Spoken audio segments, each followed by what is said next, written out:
अस्सलाम वालेकुम dear students. Complex variables and transforms के सिलसिले की इस वीडियो में मैं आज एक और इम्पॉर्टेंट टॉपिक के बारे में डिस्कस करूंगा। वो है लैप्लास ट्रांसफॉर्म। लैप्लास ट्रांसफॉर्म असल में हम डिफरेंट फील्ड्स ऑफ इंजीनियरिंग में और मैथमेटिक्स में यूज़ करते हैं। लैप्लास ट्रांसफॉर्म असल में हमारे पास क्या होती है, उसको हम जो है वो एल से डिनोट करते हैं। ठीक है, वो ये करती है कि वो हमारे पास एक फंक्शन जो कि टाइम डोमेन में है उसको कन्वर्ट कर देती है फ्रीक्वेंसी डोमेन। ठीक है, और ये कैसे होता है? ये एक फार्मूले के थ्रू होता है जो है 0 to infinity e power minus s T F of T d T. ठीक है, अब जब हम इस इम्प्रॉपर इंटीग्रल को सॉल्व करेंगे, 0 to infinity जो है वो टी की लिमिट्स पुट कर देंगे, तो अब यहाँ पे जो फंक्शन होगा जिसका रिजल्ट आएगा वो टी का फंक्शन नहीं होगा बल्कि एस का फंक्शन होगा। तो इसमें होता ये है कि जो हम इनपुट पुट करते हैं, यानी यहाँ पे जो इनपुट है ये ठीक है, ये हमारे पास क्या होता है, टाइम का फंक्शन होता है। तो इसमें इनपुट जो है वो टाइम का फंक्शन होता है, और जो इसका आउटपुट आता है, सपोज ये हमारे पास इसका आउटपुट है, तो ये आउटपुट जो होता है ये फ्रीक्वेंसी डोमेन में होता है। ठीक है, तो इनपुट जो है वो हमारे पास टाइम डोमेन में है और आउटपुट जो है फ्रीक्वेंसी डोमेन में है। अब हमारे पास डिफरेंट जो वेव स्टडीज हम जो है वेव के बारे में स्टडीज करते हैं, उसमें ये होता है कि टाइम डोमेन में वेव को जो है वो इन डेप्थ जो है वो स्टडी नहीं किया जा सकता। यानी दो वेव्स की अगर हमें टाइम डोमेन में उनका जो है बिहेवियर पता हो हो सकता है कि उनके अंदर जो है डेप्थ में डिससिमिलैरिटीज हों, लेकिन हमें टाइम डोमेन में हो सकता है कि वो सिमिलर नज़र आ रही हों। तो इसलिए फिर हम क्या करते हैं कि हम उनको फ्रीक्वेंसी डोमेन में जो है कन्वर्ट करते हैं। फ्रीक्वेंसी डोमेन में हम उनका डीप एनालिसिस करके देख सकते हैं कि इन वेव्स के अंदर जो है वो क्या डिफरेंस है। मैथमेटिकली अगर देखा जाए तो मैथमेटिकली हमारे पास क्या करती है, लैप्लास ट्रांसफॉर्म जो है ये पीडीईज को कन्वर्ट करती है ओडीईज में। ठीक है, और पीडीईज को सॉल्व करना मुश्किल होता है, ओडीईज को सॉल्व करना आसान होती है। अगर ओडीईज पे अगर हम लैप्लास ट्रांसफॉर्म अप्लाई करें तो वो उनको अलजेब्राइक इक्वेशन में कन्वर्ट करती है, और अलजेब्राइक इक्वेशंस को सॉल्व करना इनमें सबसे ज़्यादा आसान है। तो हम सबसे पहले ये सीखेंगे कि हम डिफरेंट फंक्शन को लैप्लास ट्रांसफॉर्म लगाकर फ्रीक्वेंसी डोमेन में कैसे कन्वर्ट कर सकते हैं। उसके लिए हम स्टार्ट करते हैं, जो हमारा बेसिक एक सपोज फंक्शन है वो है लैप्लास ऑफ 1। कि अगर मैं 1 पे ये जो फॉर्मूला यहाँ पे है ये अगर मैं लगाऊं, ठीक है, तो मेरे पास जो रिजल्ट आता है एफ ऑफ एस वो क्या आता है। तो उसके लिए हम यहाँ पे इसको अचीव करते हैं। तो ये हमारे पास आ जाएगा लैप्लास ऑफ 1 जो आएगा वो आएगा 0 to infinity E power minus s T वैसे ही आएगा, और अब यहाँ एफ ऑफ टी की जगह इधर 1 आ जाएगा। जब भी हमारे पास इस तरह के इम्प्रॉपर इंटीग्रल्स हों, यानी अगर हमारे पास लिमिट्स इन्फिनिटी में हो, तो हम ये करते हैं कि हम अपनी तरफ से ले लेते हैं limit a approaches to infinity, और यहाँ पे जो लिमिट होती है यहाँ इसको ए से रिप्लेस कर देते हैं। तो ये e power minus s t d t आ जाएगा। अब होता ही है कि जब हम इन्फिनिटी वाली लिमिट पुट करते हैं और साथ जीरो भी है, तो बाज़ औक़ात हमारे पास अनडिटरमिन्ड केसेस आ जाते हैं। कभी जीरो इन्फिनिटी इंटू ज़ीरो आ जाता है, कभी 0 इंटू इन्फिनिटी आ जाता है। तो उसको फिर हम लॉपिता प्रिंसिपल के लिए जब कन्वर्ट करते हैं तो फिर हमें जो यहाँ पर ए है वो इंट्रोड्यूस करना पड़ता है, ताकि हम एग्जैक्ट डायरेक्टली इन्फिनिटी की वैल्यू पुट ना करें बल्कि उसकी लिमिटिंग वैल्यू यूज़ करें। तो अब हमारे पास यहाँ पे देखें इसका क्या होगा, ये हमारे पास आएगा limit a approaches to infinity.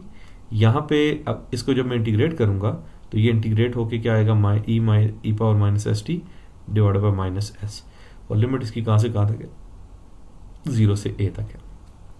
तो अब यहाँ पे आ जाएगा limit a approaches to infinity.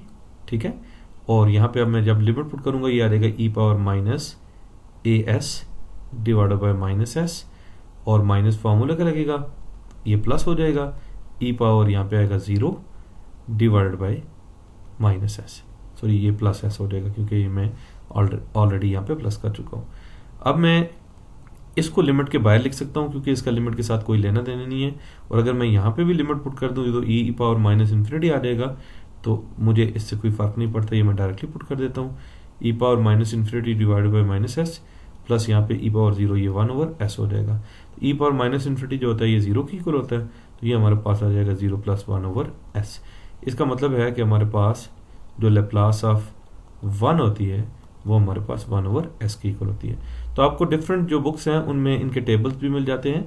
अगर मैंने यहाँ एक टेबल जो है ये रखा हुआ है, इसमें अगर आप देखें तो हमारे पास जो लैप्लास ऑफ 1 है, ठीक है, वो हमारे पास, अगर इसको देखें, ये लैप्लास ऑफ 1 जो है ये हमारे पास 1/s के इक्वल है, ठीक है। इसी तरह से अगर मैं जो है बाकी फंक्शंस हैं, सपोज यहाँ पे जो सेकंड नंबर पे है वो हमारे पास t है, तो अगर मैं t को देख लूँ तो t की जो लैप्लास ट्रांसफॉर्म है वो फाइंड आउट करने के लिए मैं क्या करूँगा, Laplace of t this is equals to, again उसी तरह से 0 to इन्फिनिटी आएगा, e⁻−st आ जाएगा, और अब f ऑफ t में 1 के बजाय t dt आ जाएगा। तो अब हमें इसमें इंटीग्रेशन पे पार्ट्स लगानी है, लेकिन पहले हम इसको उसी तरह से लिखेंगे। ये हमारे पास आ जाएगा limit a approaches to infinity, ठीक है, 0 to a e⁻−st t dt आएगी, ठीक है। तो अब इंटीग्रेशन बाय पार्ट्स में हम क्या करते हैं कि एक को हमने चूज करना होता है जिसका इंटीग्रल लेते हैं, और एक को हमने चूज करना होता है जिसका डेरिवेटिव लेते हैं। तो यहाँ हम t का डेरिवेटिव लेते हैं क्योंकि उसका डेरिवेटिव जो है वो खत्म हो जाएगा। तो हम यहाँ पे इसको इस तरह से लिखते हैं कि ये हमारे पास आ जाएगा limit a approaches to infinity, ठीक है। अब जब भी आप किसी डेफिनेट इंटीग्रल पे इंटीग्रेशन में पार्ट्स लगाएं तो कोशिश करें कि आप उसकी लिमिट जो है वो यहाँ पे लिख दें, और अंदर आप सिंपल जो है उस पे इंटीग्रेशन पे पार्ट्स लगाएं विदाउट लिमिट्स। तो अब यहाँ पे हम क्योंकि इसका डेरिवेटिव लेना चाहते हैं t का, तो हम स्टार्ट इसी से करेंगे t, और साथ आ जाएगा इंटीग्रल ऑफ e⁻−st dt, ठीक है। और फिर क्या आएगा, माइनस एक बड़ा इंटीग्रल डाल दें, फिर e⁻−st dt, और साथ derivative of other function that is t, और साथ हमारे पास क्या आ जाएगा, dt आ जाएगा, ठीक है। सॉरी, यहाँ पे हमारे पास क्या आएगा, ये हमारे पास dt आ जाएगा।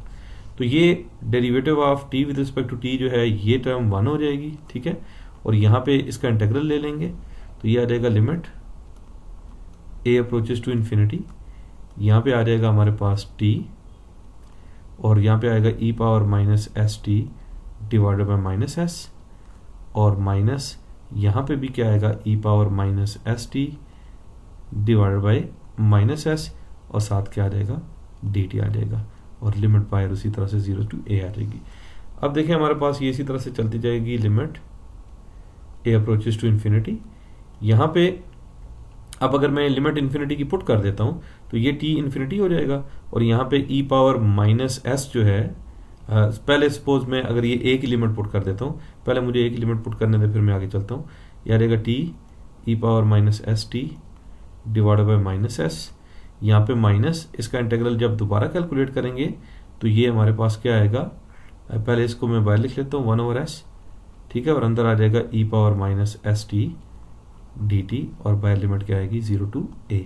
तो ये हमारे पास आ जाएगी limit a approaches to infinity, यहाँ पे हमारे पास उसी तरह से रहेगा t e⁻−st divided by -s, और यहाँ पे क्या आ जाएगा, दोबारा इसकी जब इंटीग्रल लेंगे तो e⁻−st और -s आ जाएगा, तो ये -1/s² आ जाएगा, और साथ e⁻−st और 0 to a आ जाएगा।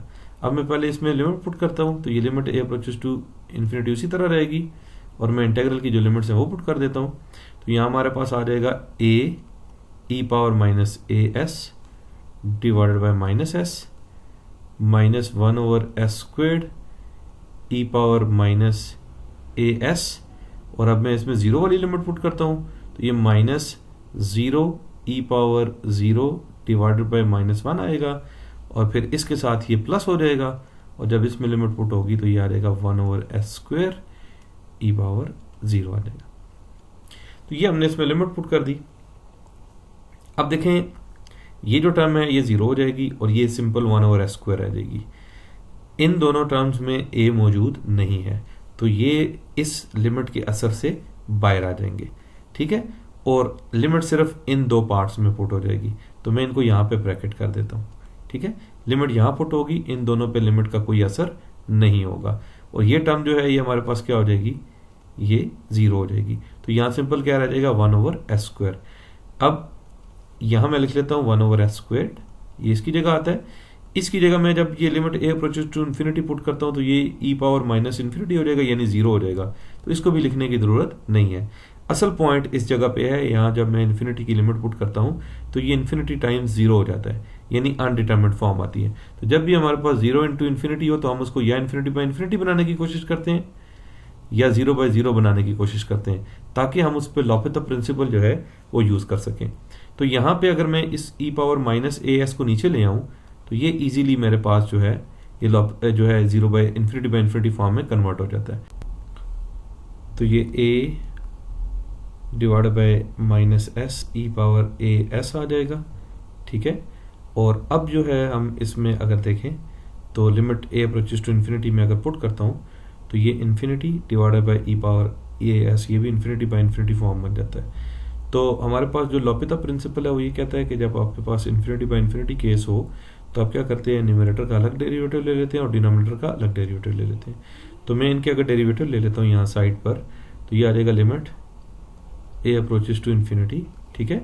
यहाँ a का जो डेरिवेटिव है ये 1 आ जाएगा और माइनस एस वैसे ही रहेगा, और यहाँ पे e पावर ए एस का जो डेरिवेटिव है ये s e power a s आ जाएगा, ठीक है। अब जब मैं इसमें limit a approaches to infinity put करूंगा तो ये 1 ओवर इन्फिनिटी हो जाएगा, यानी ये 0 की तरफ चला जाएगा। तो फाइनली मेरे पास क्या आएगा, ये सारी टर्म्स 0 हो जाएंगी और सिर्फ मेरे पास क्या रह जाएगा 1 over S square.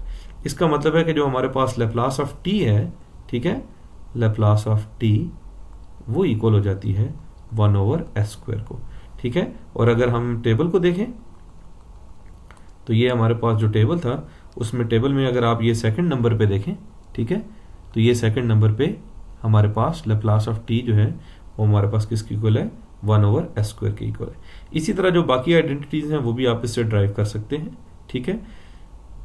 T square को और टी पावर एन को जो है आप इससे जो है देख सकते हैं। इसी तरह ई पावर ए टी है, ई पावर ए टी को अगर आपने चेक करना हो कि ई पावर ए टी की जो है वो लैप्लास ट्रांसफॉर्म क्या है, तो ई पावर ए टी के लिए हम क्या करेंगे,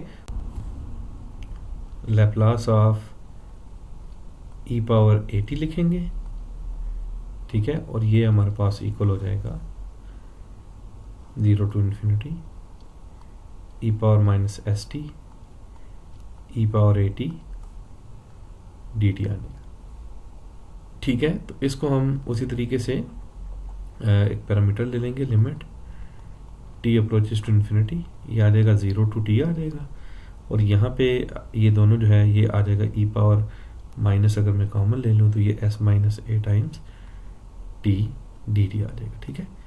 अब मैं अगर इसको इंटीग्रेट करूँ तो ये मेरे पास आ जाएगा limit t approaches to infinity, यहाँ पे लिमिट जो है वो आ जाएगी 0 टू टी, ठीक है, और इधर आ जाएगा e power minus s minus a t divided by minus s minus a आ जाएगा, ठीक है। अब जब मैं ये लिमिट पुट करूंगा तो ये आ जाएगा limit t approaches to infinity e power minus s minus a साथ टी आ जाएगा, ठीक है, डिवाइडेड बाय क्या आएगा माइनस एस माइनस ए, और इधर मेरे पास क्या आएगा वो आ जाएगा माइनस ई की पावर, जब मैं 0 पुट करूंगा तो ये ई पावर 0 हो जाएगा, डिवाइडेड बाय क्या आएगा माइनस एस माइनस ए आ जाएगा। अब जब मैं ये लिमिट पुट करूंगा तो टी का इस पे कोई रोल नहीं है इस टर्म में, तो इसको तो मैं एज इट इज लिख सकता हूँ माइनस, बल्कि प्लस हो जाएगा 1 ओवर एस माइनस ए, और इधर जब मैं लिमिट पुट करूंगा तो ये टी अप्रोचेस टू इन्फिनिटी है, तो ये टर्म जो हो जाएगी ये हमारे पास क्या आ जाएगी ई पावर माइनस इन्फिनिटी, तो ये 0 हो जाएगी। तो इसका मतलब ये है कि हमारे पास जो Laplace of E power a T है वो हमारे पास क्या आ जाएगा 1 ओवर एस माइनस ए, और इसको भी जो हमारे पास टेबल है उसमें हम कंफर्म कर सकते हैं। तो वो कंफर्म करने के लिए देखें हमारे पास ई पावर ए टी जो है वो 1 ओवर एस माइनस ए के इक्वल है। तो इसी तरह जो आप बाकी फंक्शंस जो आपको यहाँ पे नज़र आ रहे हैं उन पे आप इसी तरह से लैप्लास ट्रांसफॉर्म लगा सकते हैं, और आप देखेंगे कि आपके पास अगर आप ये इनपुट रखते हैं तो आपके पास ये आउटपुट आएगा।